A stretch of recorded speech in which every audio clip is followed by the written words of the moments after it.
Gitabangan og rescue sa mga otoridad ang 58 anyos nga man aron masalbar sa iyang pagkatanggong sulod sa usa ka kotse human nga nibangga kini sa usa ka poste sa Center Island kagahapon bandang alas 6 sa buntag sa Purok 5 Magdom niining syudad. Tungod sa kakusog sa impact, natumba ang poste kung asa kini nibangga, lakip na usab ang paspas nga pagkatap sa mga gasolina ug krudo sa kadalanan. Sumala sa nakasaksi nga street sweeper nga samtang nagapahinlo siya sa kadalanan, aduna matud pa siya nadungog nga buto. Nadungog lang nako nga may buto.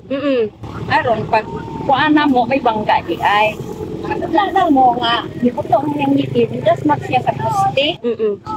Oo nga bahin sa luyo mga kabrigada mao kana ang ligid nga nibuto rason nga nawalan ng kontrol ang driver o nga nibangga kini sa usa ka poste o nakahiago mo kinaani kadako nga damage sa mao nga sakyanan mga kabrigada.